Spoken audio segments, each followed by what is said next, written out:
And I think it was also God's grace. Like we happened to go on that retreat. I think it was probably like a year. So I think I had maybe a year of being on postpartum medication, and I forgot it when we went on that retreat with Monsignor Essif. I can never say his name.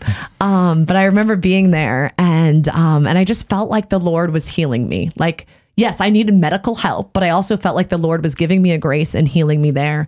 And I remember him coming up to me, and I had Peter strapped to me.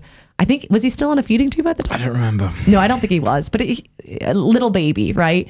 And I was just praying and just trying to give it over. It was a very small, intimate retreat, right? And he came over to me and he said, you are very, and he spotted eyes. He locked eyes. He's like, what, 90? I felt like he was like 90, older gentleman, locked eyes and moving very slowly towards me. And I'm like, well, this is a very intimate encounter. So I'm just looking at him, feeling like he could see into me. Like John Paul II used to look at me like that. Like there's a crowd of 1 million people, but he saw me.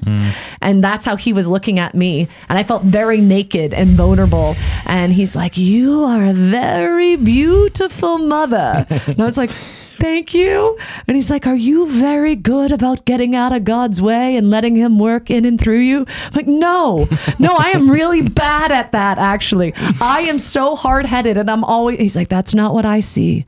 I see Our Lady all around you, and she is just mothering you as you mother that baby. And I felt this healing happening inside. Crikey.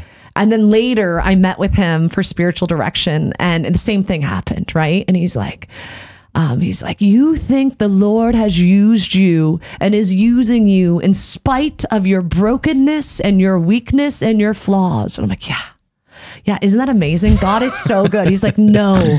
I'm like, oh, no, sorry, what? And he's like, no, Cameron, it's precisely because of your wounds and your brokenness.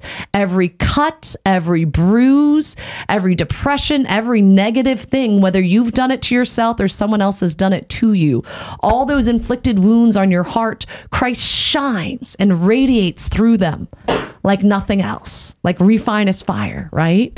Like the Lord doesn't use you even though you're flawed and messed up. Exactly where you're broken, flawed, and messed up, that's where he wants to shine and heal others.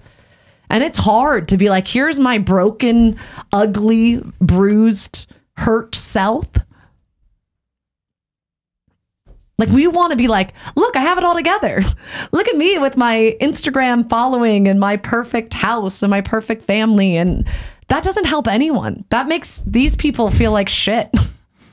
You know, like that's part of why I started Among the Lilies. I'm like, these people, there's great podcasts now, but back then there weren't any. And it's like, we need any. They all sucked. No, that's not true. Your podcast was amazing. No, you were around before me. But joking. I mean, as far as women go, like I felt like women were like, we're going to be real. Sometimes I'm a bad mom and I didn't sweep the floor. And I was like, I'm going to punch her in the face. Like, this is ridiculous. People have real life problems.